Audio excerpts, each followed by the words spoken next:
బాల హనుమాన్ కథ.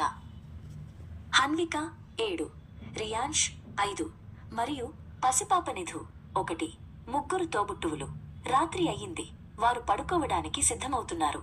హన్విక, మంచిగా నిద్రపో రియాన్ష్, రేపు మనం కొత్త బొమ్మలతో ఆడుకుందాం అని చెప్పి అతని పక్కన ఉన్న దుప్పటిని సర్దింది.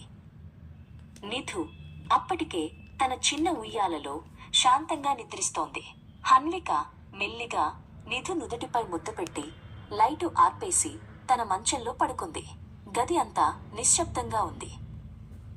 అర్ధరాత్రి గడిచింది. చుట్టూ ఉన్న నిశ్శబ్దం అకస్మాత్తుగా రియాన్ష్ను భయపెట్టింది. నిద్రలో ఉన్న రియాన్ష్ ఒక్కసారిగా ఉలిక్కిపడి లేచాడు. గోడపై ఉన్న నీడలు భయంకరమైన రాక్షసుల్లా కనిపించాయి. అమ్మా, భయంగా ఉంది అని రియాన్ష్ గట్టిగా ఏడ్వడం మొదలుపెట్టాడు. ఆ అరుపుకు హన్విక వెంటనే మేల్కొంది. ఆమెకు కూడా ఆ చీకటి, రియాన్ష్ ఏడుపు వల్ల కొద్దిగా భయం వేసింది. హన్విక భయం తగ్గించుకోవడానికి ప్రయత్నించింది. అప్పుడు ఆమెకు అమ్మమ్మ చెప్పిన మాట గుర్తుకు వచ్చింది. ఎప్పుడు భయమేసినా ధైర్యంగా హనుమాన్ చాలీసా చదవాలి. హన్విక కళ్ళు మూసుకుని చిన్నగా కాని గట్టిగా చాలీసా చదవడం ప్రారంభించింది. హన్విక హనుమాన్ చాలీసా చదువుతుండగా గదిలోకి ఒక మధురమైన బంగారు కాంతి ప్రసరించింది. ఆ కాంతి మధ్యలో ఒక చిన్న శక్తివంతమైన చిరునవ్వుతో ఉన్న బాల హనుమాన్ కనిపించాడు. బాల హనుమాన్ రియాన్ష్ దగ్గరకు వచ్చి మెల్లగా అతని భుజాన్ని తాకాడు. ఓ చిన్న స్నేహితుడా, ఎందుకు భయపడుతున్నావు? మీ అక్క ఎంత ధైర్యంగా చదువుతోందో చూడు అని ఆయన అడిగాడు. రియాన్ష్ వెంటనే భయం మర్చిపోయి ఆ తేజస్సు చూసి ఆశ్చర్యపోయాడు.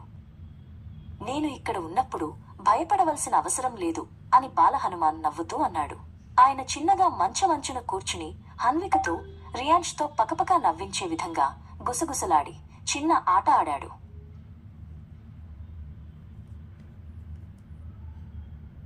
కాసేపు వారితో ఆడుకున్న తరువాత బాల హనుమాన్, ఇక నిద్రపోండి, ధైర్యంగా కలలు కనండి అని చెప్పారు.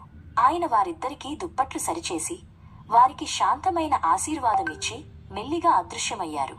గది మళ్లీ చీకటిగా మారింది. కాని భయం లేకుండా ప్రశాంతంగా నిండిపోయింది. ఉదయం సూర్యకిరణాలు గదిలోకి ప్రసరించాయి. హన్విక, రియాన్ష్ ఇద్దరూ చాలా సంతోషంగా, ఉల్లాసంగా మేల్కొన్నారు. నిన్న రాత్రి జరిగిన అద్భుతాన్ని గుర్తు చేసుకుని వారు గట్టిగా ఒకరికొకరు హై ఫైవ్ ఇచ్చుకున్నారు. నిధు కూడా ఉయ్యాల నుండి వారిని చూసి నవ్వింది.